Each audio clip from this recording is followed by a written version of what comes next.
같이 보도록 할게요. 자, 여기 보시면 제가 아래참자로 바꿨거든요. 왜냐하면 요거의 의미는 뭐예요? 그렇죠? G1 그리고 G1. 자, 요걸 의미한다 그랬죠? 요거는 G1 그리고 G1, 2 이렇게 있는데, 물론 직각이니까 이게 지금은 여기 자연기저 벡터인데, 자연기저 벡터 맞죠? 근데 직각이니까 역기저 벡터하고 자연기저 벡터, 즉 공변 기저 벡터하고 변변 기저 벡터는 사실 똑같아요. 직각 좌표계 있기 때문에, 지금 2차원 유클리드 직각 좌표계 있기 때문에요. 그런데 이제 그 일반성을 위해서 이제 앞으로 이제 공률 같은 게 나올 때는 이제 자연기저 벡터 위주로 설명하니까, 접선이잖아요. 그렇죠? 좌표계 접선이니까 편하잖아요. 내추럴. 자, 그래서 자연기저 벡터로 우선 설명을 할게요. 그래서 밑에 인덱스로 다 바꿉니다. 앞으로 밑에 인덱스 나오면 자연기저 벡터로 매트릭일 때는 이제 특히 자연기저 벡터로 한 거구나 라고 생각하시면 됩니다. 자, 이게 우리가 한 거 이제 이렇게 했어요. 자, 그런데 그 이야기를 왜 하냐? 자, 보세요. 제가 아까 전에 얘기했듯이, 자, 얘는 이렇게 된다 그랬죠? 그런데 지금 그게 1이 나온 거잖아요. 이게 G11이니까. 그 말은 뭐예요? 그쵸? 다시, 이게 뭘 나타낸다고요? G1의 이제 크기에다 코사인 세타잖아요. 근데 코사인 세타에서 이 세타는 0이잖아요. 그러니까 코사인 세타가 1이 나오잖아요. 세타가 0이니까, 자기 자신이니까 0이잖아요. 각도가 0이잖아요. 그런데 여기서 그러면 이 크기는 얼마일까? 자연 기저 벡터일 때는 이게 1이 아닐 수 있다 그랬는데요. 사실 이거는 유클리드 공간이죠. 그러니까 이거는 사실 2, 1 이렇게도 쓸 수 있죠. 그리고 이거는 2, 1 이렇게요. 이건 코사인 세타 이렇게도 쓸 수 있어요. 지금 이게 유클리드 직각이니까요. 근데 2, 1은 여기가, 이거는 항상 크기가 1이에요. 얘는 크기가 1이 맞아요. 얘도 크기가 1이겠죠. 같은 애니까. 얘는 크기가 1이라고 단정할 수 없어요. 단정할 수 없지만 얘는 크기가 1이에요. 그 말을 왜 하냐? 그래서 여기 1이 나왔다고요. 그러니까 1 곱하기 1 코사인 세타. 그러니까 세타가 0이니까 코사인 세타는 1이니까 1 곱하기 1에다가 1을 했네. 그러니까 1이 나왔다 이겁니다. 그럼 그 옆에 있는 얘는 의미가 뭐라고요? 얘는 의미가 0은 왜 나왔다고요? 자, 이건 G1과 G2의 점곱인데요. 자, 얘만 봤을 때 그 성분이 점곱이라고요. 성분이 점곱. 자, 그러면 얘는 이렇게 쓸 수 있죠. 제가 매트릭 텐서를 이렇게 중요시하는 게, 결국은 이제 그 매트릭 텐서에서 모든 게 와요. 이게 굴곡을 결정해 주는 거니까요. 나중에 뭐 크로네커 심볼, 크로스펠 심볼, 아니면 뭐 리치 텐서 다 나오는데, 가장 중요한 건 기저 벡터하고 매트릭과의 관계가 우선은 중요해요. 매트릭이 제일 중요하죠. 굴곡이니까, 굴곡. 그래서 지금 이거를 면밀하게 살펴보는 거예요. 같이 볼게요. 자, 그러면 G1과 G2, 한마디로 이게 G1이라고 보면, 자, 얘가 G1이에요. 이게 G1. 그러면 이게 G2잖아요. 그렇죠? G1과 G2는 지금 90도 관계죠. 그러니까 이 코사인 세타가 90도가 돼야겠죠. 90도 2분의 파이예요. 그럼 90도면 이건 2분의 파이, 코사인 2분의 파이가 얼마예요? 코사인 90도가 0이죠. 그래서 얘가 뭐가 나오든 상관없이 이 전체는 0이 나옵니다. 그래서 얘가 0이 나온 거죠. 이 말을 왜 하냐? 이거는 자연기저 벡터는 아니면은, 그러니까 일반적 표기든 어디든 0이 나오면 무조건 직각을 의미한다고요. 알겠죠? 0이 나오면 뭘 의미한다? 직각을 의미한다 이겁니다. 0이 나와요? 그 직각이에요. 수직관계예요. 독립적인 거죠. 독립적인 거. 자, 그렇게 생각하시면 돼요. 그럼 얘도 0이 나오네요. 0이 나올 수밖에 없죠. 위에가 얘가 0이 나오면 얘도 0이 나와요. 그 이유가 제가 살펴봤죠. 얘는 2, 1이었잖아요. 얘는 G2하고 G1의 점곱이잖아요. 그러면 이렇게 나타낼 수 있잖아요. 코사인 세타. 그런데 이 세타가 0이잖아요. 그럼 코사인 세타는 세타가 0이라 얘가 90도잖아요. 90도. 2하고 1 사이 그게 90도잖아요. 그렇죠? 여기서는. 그러니까 이것도 0이 나와야겠죠. 그래서 0이 나온다고요. 그리고 당연히 제가 얘기했지만 이게 점곱이라는 게 뭐예요? 점곱은 순서에 상관없죠. 얘나 같을 수밖에 없죠. 그러니까 항상 얘랑 얘는 같아요. 위치상. 애초에 점곱에서 나온 성분이기 때문에. 자, 그렇게 생각하시면 되고요. 자, 그럼 이 1은 왜 그래요? 그렇죠. 얘는 G2 그리고 G2 이런 식으로 해가지고 이렇게 할 수 있죠. 코사인 세타가 자기 자신이니까 0이죠. 0이고 코사인 0도는 1이 나오고 얘는 1, 얘는 1 곱하기 1 곱하기 1. 아, 1이 나오네. 그래서 1인 거예요. 알겠죠? 자, 이렇게 우리가 2차원에 대해서 알아봤어요. 자, 그러면 이제 3차원 유클리드로 갑니다. 평면이죠? 그래서 볼게요. 이제 빨리빨리 볼게요. 자, 여기서 보시면 똑같이 자, 요거가 중요해요. 자, 맨 처음에 어디서부터 시작했다? 바로 거리에서 시작했다. 자, 요 거리 3차원의 거리죠. 3차원 거리 3차원 미소거리. 자, 이렇게 거리로부터 시작하는 게 나중에 되게 중요해요. 매트릭스 구할 때 이렇게 거리부터 이렇게 시작하는 게 굉장히 중요하다고요. 거리, 정확히 말하면 거리가 이건데 이거의 제곱이죠. 지금 정확히 말하면 그 제곱, 요게 거리인데 이거의 제곱을 하는 거예요. 이 미소거리가 되게 중요합니다. 자, 미소거리를 하면은 이렇게 나오거든요. 아까 전에 2차원에서 x제곱 플러스 y제곱. 자, x제곱 플러스 y제곱 하면 요게 나오겠죠. 그런데 요거랑, 그러니까 요게 하나의 또 직각삼각형이잖아요. 그러니까 요거랑 요거를 제곱하면 요게 나오겠죠. 그쵸? 그래서 여기에다가 또 이 z제곱을 하면 되시죠? 여기에다가 요걸 하면 이 값이 나오겠죠. ds가. 그쵸? 그렇게 생각하시면 됩니다. 그래서 이런 관계가 나오는데요. 중요한 건, 자, 이걸 행렬로 똑같이 표현하면 이렇게 됩니다. 자, 요거는 요걸 나타내고요. 그쵸? 요거는 각각이 뭘 나타낸다? G1. 이렇게 나타내고, 얘는, 이렇게 나타낸다. 그러면 이 안에 그 각도가 표현되어 있다. 왜냐하면 이거는 이걸 나타내는 거니까 계속 반복되네요. 자, 이렇게. 그래서 당연히 자기 자신일 때는 0이니까, 그리고 이거는 유클리드 공간이니까 다 1, 1, 1. 그러니까 얘가 1이 나오고요. 아닐 때는 독립일 때 얘는 90도죠. 얘는 G1과 G2가 여기서도 90도 코사인 세타인데 이 코사인 세타가 90도니까 코사인 2분의 파이는 0이니까 이게 전체가 0이 나온다. 독립이다. 이런 거 알 수 있어요. 얘랑 얘랑은 같겠고, 그렇죠? 그래서 얘랑 얘랑 같으니까 얘도 0이면 얘도 0. 얘도 0이겠네요. 그렇죠? 얘도 0. 나머지 1, 1, 1 이렇게 나오겠다.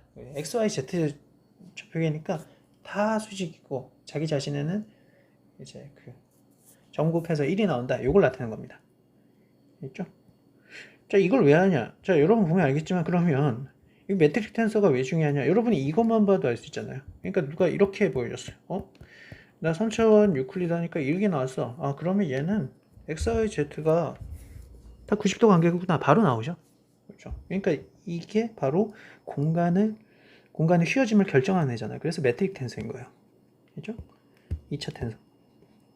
자, 옆에 있는 걸 보겠습니다. 자, 얘는 비유클리드 기하인데요. 같이 볼게요. 비유클리드 기하. 구면 기하인데요. 자, 얘는 자, 보시면 ds가 여기서 여기로 가요. 이렇게 항상 대각선으로 갑니다. 이렇게 대각선으로 가요. 아까 전에도 대각선으로 갔죠. 그렇죠?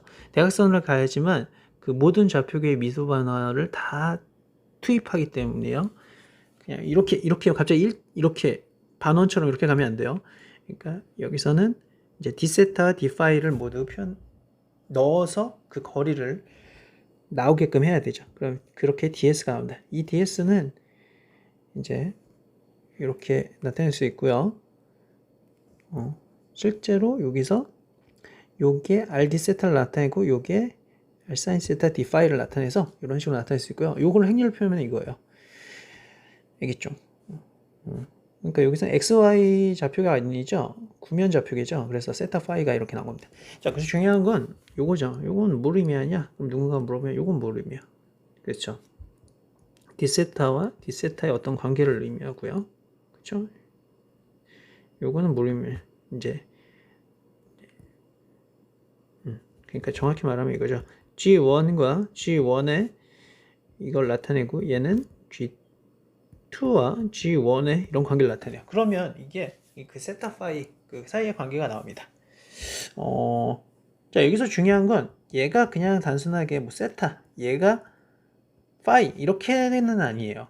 그러니까 요거는 따로 그러니까 이거 자체가 세타고 이게 파이다 이걸 의미하는 건 아니에요.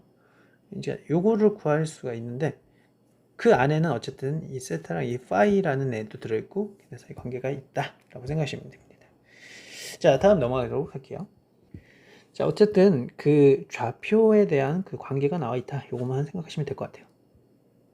자, 이번엔 시공간입니다. 자, 요거는 유클리드 공간이 아니에요.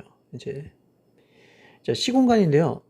우리가 4차원 공간은 4차원 뭐? 공간이요. 2차원 공간에서는 우리가 어떻게 했어요? 유클리드 공간, 유클리드 공간만 있을 때는 우리가 ds제곱을 dx제곱 플러스 dy제곱 이렇게 봤죠. 그리고 이거에 대한 매트릭 텐서가 이거였죠. 그렇죠? 3차원일 때는 어떻게 됐어요? 제가 이걸 쓰는 이유가 4차원 공간하고 4차원 시공간은 다르다는 걸 보여주기 위해서요. 3차원 유클리드는 어떻게 됐어요? 얘는 ds제곱은 그렇죠. 아까 전에 봤듯이 dx제곱 플러스 dy제곱 플러스 dz제곱. 지금 xyz 직교 좌표 계산한 거예요. 데카르트 좌표고요. 자, 이렇게 카테시안. 자, 그러면 자, 이제 자, 이렇게 하면은 이거는 4차원 공간이잖아요. 그러니까 xyz 축에다가 시간 축을 넣은 게 아니라 이제 새로운 4차원 얘도 공간인 거예요. 그럼 얘는 뭐냐? 단순하게 이렇게 늘리면 된다고요. x제곱, y제곱 플러스 z제곱. 그리고 그러니까 x하고 y는 서로 수직이잖아요. x, y, z가 z는 x, y의 수직이고 x는 y, z의 수직이고 얘네 세 개 다 수직인 애가 있냐고요. 그걸 k라고 놓을게요. 그거 표현하면 대박. 표현할 수 있을 것 같은데. 자, 아무튼 자, 그러면 얘는 매트릭 텐서가 뭐예요? 얘는 단순하게 그러면 1, 0, 0, 0, 0, 1, 0, 0, 0, 0, 1, 0, 0, 0, 0, 1. 자, 이렇게 나온 거죠. 5차원은요? 5차원은 거기다 또 하면 되겠네. 이건 쉬워요. 이거는 쉬워요. 우리 눈에 안 보여서 그렇지. 표현하는 건 쉽다고요. 행렬로. 그런데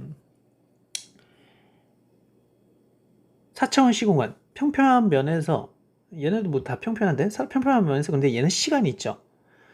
얘는 4차원이지만 얘는 유클리드 공간이에요. 얘는 그래서 따로 민코프스키 공간이라고 합니다. 시간이란 애가 결부가 되어 있어요. 얘는 공간이 아니죠.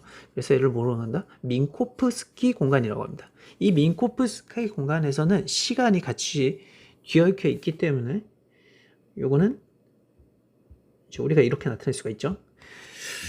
자, 그런데 그 관계가 어떻게 되냐? 실제로 이렇게 됩니다. 평면한 시공간, 민코프스키 공간. 이게 바로 특수상대성 이론이죠. 자, 스페셜 렐러티비티에서는 이제 평평하죠. 왜냐하면 거기 질량이 없으니까 시공간이 안 휘어져 있잖아요. 특수상대성 이론에서는요. 그거는 중력하고 관련이 없으니까. 그렇죠. 등속 운동계죠. 가속도랑 관련이 없으니까 시공간이 안 휘어져 있잖아요. 그래서 평평한 걸 봅니다. 이 평평한 시공간은 바로 민코프스키 시공간이라고 하는데요. 이게 어떻게 유도되는지 같이 한번 보자고요. 자, 여기서 보시면 자, C는 dt분의 dl로 나타낼 수가 있죠. 그렇죠. C는 dt분의 dl. 자, 근데 이 C가 빛의 속력이라고 해볼게요. 그러면 dt는 잘 안 보인다고요? 잠깐만요. 잘 보여요? 네, 시작할게요. 자, 여기 C가 있죠. C가 이제 빛의 속력이라고 할 수 있고요. 속력은 시간분의 것이죠. 그래서 시간은 이겁니다. 근데 빛이 거리 L을 이동할 때 걸리는 시간이겠죠. 시간이에요. 자, L은 빛이 이동한 거리입니다. 그러면 자, 이거를 이렇게 표현할 수 있거든요. 그렇죠. 왜냐하면 양변에다 dt를 하면 되니까. 자, 그렇게 하고 요거를 제곱을 합니다. 제곱을 하면 이렇게 돼요. 지금 뭐 하는 거냐? 우리가 ds라는 거를 거리를 할 건데요. 이 거리가 어떻게 돼야 된다고 그랬죠? 모든 좌표축을 다 사용해야 된다고 그랬죠. 그 거리를 하고 이 거리는 ds 제곱으로 하고 해야 되는데 중요한 건 뭐가 들어가야 되는데 여기에는 시간축이 들어가야 되고 공간이 3개가 들어가야 되죠. x, y, z 이렇게. 근데 중요한 건 이 시간이 들어가기 때문에 이거 시간과 공간 사이의 어떤 뒤엉킴을 나타내고 그걸 DS로 표현해야 된다고요. 그래서 이 과정을 거치는 거예요. 시간과 공간을 나타낸 게 바로 요거니까. 이게 C로서 같이 접목이 되어 있으니까. 그러니까 이걸 잘 이용하면 거리가 나올 수 있겠죠. 그래서 이렇게 하는 겁니다. 자, 그래가지고 하면 자, 어쨌든 C는 DT분 DL 해가지고 이게 나오는데, 자, 이게 이렇게 나온다 그러죠. 자, 그러면 자, 요거를 그러니까 이거를 제곱을 한 거예요. 제곱 왜 하냐? ds 제곱처럼 이렇게 제곱을 한 거예요. 그리고 이게 우리 앞에서 ds 제곱은 dx 제곱 플러스 dy 제곱 이런 것처럼 비슷한 형식이 되잖아요. 그래서 그렇게 한 거예요. 자, 그렇게 하면 여기서 요거를 이항을 이쪽으로 해봐요. 그럼 이렇게 되겠죠. 맞죠? 근데 이거는 0이 되잖아요. 물론 어떤 분은 나는 c제곱 dt 얘를 반대로 이렇게 이항할 수도 있잖아요. 그래서 dx 제곱 플러스 dy 제곱 dt 이거 마이너스 c dt 이렇게 할 수도 있잖아요. 예, 이렇게 할 수도 있어요. 이렇게 할 수도 있는데 저는 이렇게 했어요. 자, 이렇게 할 수도 있고 1로 유도될 수도 있고 2로 할 수도 있는데 1로 하면 나중에 하면 매트릭 트랜스가 어떻게 나오냐면은 이렇게 나와요. 1 0 0 0 0 마이너스 1 0 0 0 0 마이너스 1 0 0 0 0 마이너스 1이 나오고요. 얘는 매트릭 트랜스가 반대가 돼요. 마이너스 이렇게 부호가 서로 반대죠. 그래서 이제 여기서 누구를 옮겼냐에 따라 이렇게 부호가 서로 반대가 됩니다. 근데 책 한 권이 이게 달라져요. 왜냐하면 책 한 권이 바로 여기서부터 시작이 되거든요. 부호가 다르네? 바로 누구를 이쪽으로 갔냐, 그래서 DS로 제곱으로 놨냐, 이거에 따라서 달라진 거죠.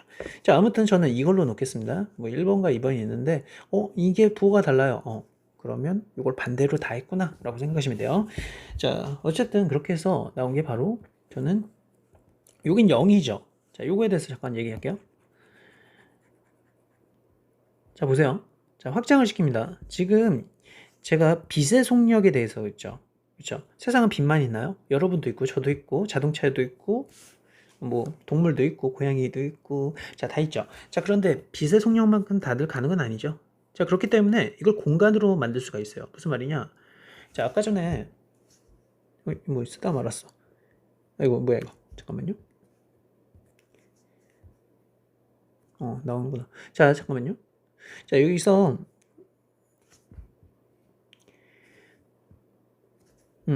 자, 요건 요거 있잖아요. 그런데 여기에다가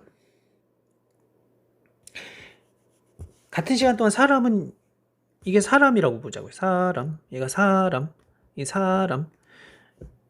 그러니까 여기선 이게 다 빛이었잖아요. 빛이었으면 이걸 사람이라고 보면은 그 차이가 0이 아니겠죠. 이해되세요? 자, 이거는 물론 빛이 이동한 거리예요. 얘는 빛이 이동한 거리고요. 그래서 이렇게 나왔는데 이것도 빛이 이동한 거리였죠. 그런데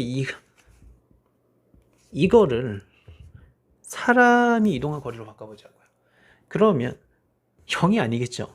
사람은 같은 시간 동안 빛은 이만큼 이동했으면 사람은 이만큼 이동했는데 그 차이가 있을 거 아니에요. 알겠죠? 그러니까 0이 아닙니다. 확대를 할 수 있네요. 그렇죠? 확대할 수 있죠? 그래서 나온 게 바로 이겁니다. 그렇죠? ds 제곱으로 확대할 수 있다고요. 거기다가 그래서 그 차이를 ds 제곱으로 놓고 하면 공간으로 확대가 되는구나 라고 생각하시면 됩니다. 그리고 이것이 이제 거리가 되는 거죠. 거리.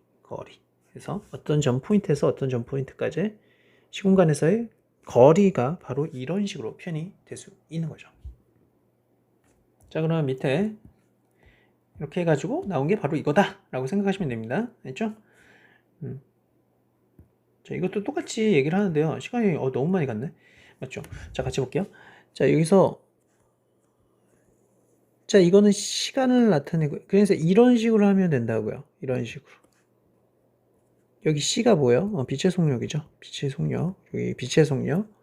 그래서 이쪽이 시간 x, y, z 그리고 이것도 시간 x, y, z는 맞지만 실제로 이거는 C가 포함이 된 거죠. 알겠죠? 뭐야? C가 이렇게 포함한 x, y, z예요. 그래야지 이제 되잖아요. 같은 이제 C가 포함된 C는 속력이니까 이제 길이 단위가 되잖아요. 길이 이런 길이 단위가. 걔네 사이 각도를 다 해가지고 한 게 바로 매트릭 텐서다라고 생각하시면 돼요. 자, 그러면 여기서 또 한 가지 물어볼게요. 자, 여기 보시면 얘의 의미는 자기 자신이죠. 근데 유클리드 4차원 시공간하고는 다르게 여기가 마이너스 1이 됐네요. 마이너스 1, 마이너스 1. 그 마이너스 1이 된 이유가 뭘까요? 왜냐하면 바로 빛과 이런 관계가 있기 때문이죠. 있겠죠. 그리고 이걸 면밀하게 분석하면 이제 빛의 속도 이상으로 갈 수 없다. 뭐 이런 게 나온다고 합니다. 자, 아무튼 지금 대각선인 거는 다 뭐에 해당한다? 얘는 G 원 자기 자신. 자기 자신이니까 얘는 0이 아니죠. 그쵸? 자기 자신이니까. 그러니까 숫자가 나오겠어요? 안 나오겠어요? 나옵니다. 그러니까 값이 나온다고요. 자기 자신이니까. 자기 자신은 0이 아니죠. 그런데 그러니까 자기 자신이니까 수직은 아니잖아요. 그런데 나머지 애들 한번 보세요. 나머지 애들은 다 뭐예요? 0이죠. 얘는 왜 그래요? G0.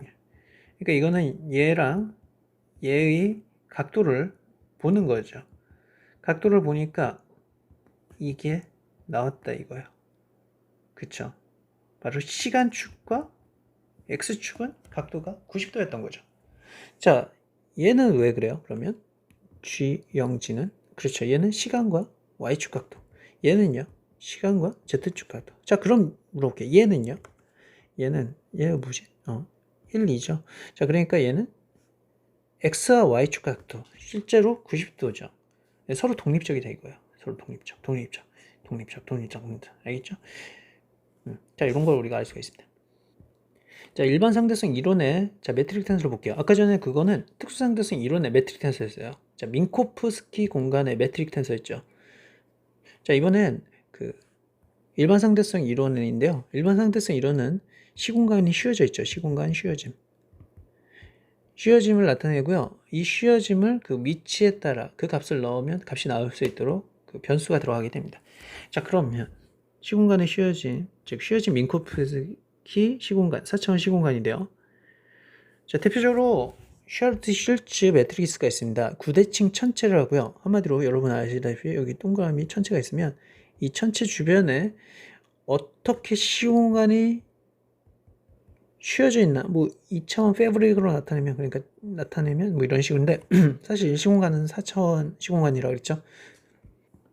자, 이거를 실제로 나중에 해보면 이런 식으로 나옵니다. 그러니까 거리의 제곱이 이런 식으로 되죠. 자, 그러면 이게 그 슈아르트 실제 매트릭스가 되는 거죠. 이 R은요 반지름을 말하고요. 뭐 이런 식으로 할 수가 있습니다.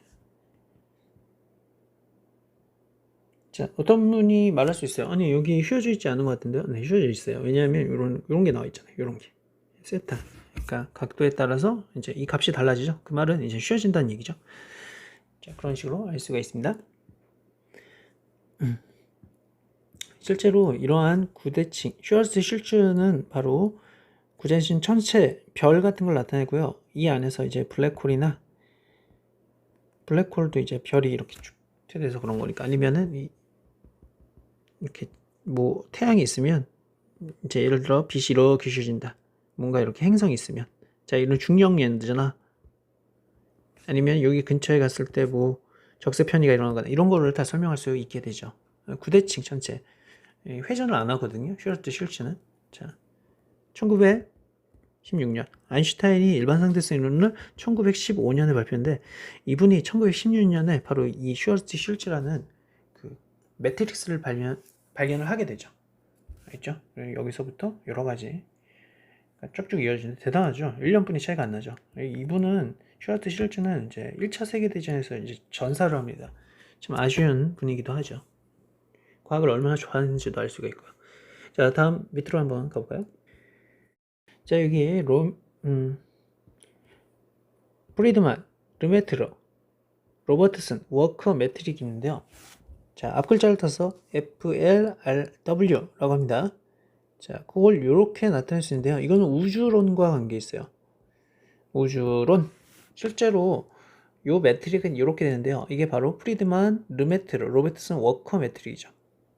자, 이걸 통해서 실제로 해보면 우리 우주가 이제 어떻게 되는지 프리드만 방정식이 나오거든요. 프리드만 방정식이 나오고요. 이걸 해석해 보면 프리드만 방정식이 나옵니다.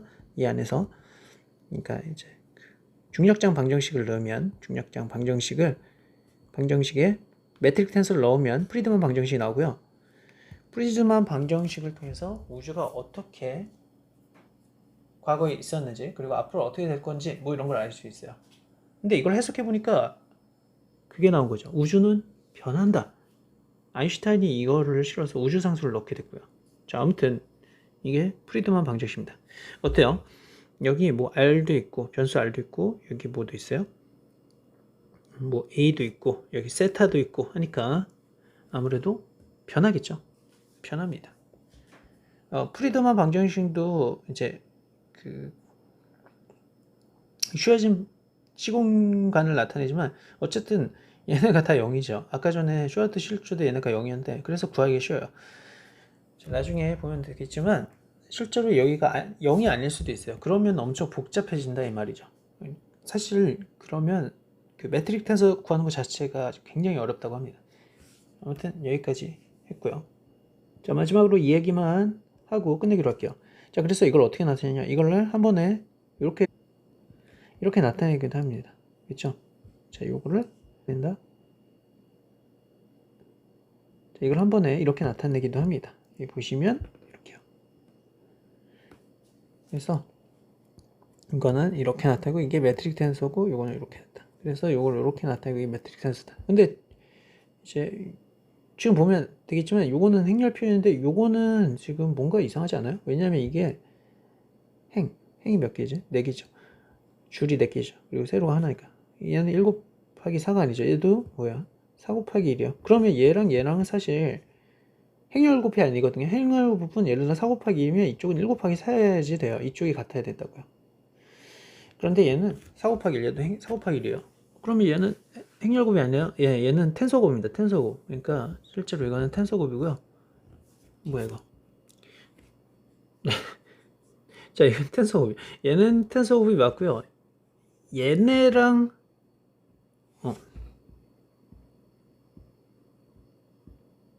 얘는 텐서곱이 맞고 얘네랑 얘는 4 곱하기 1이죠.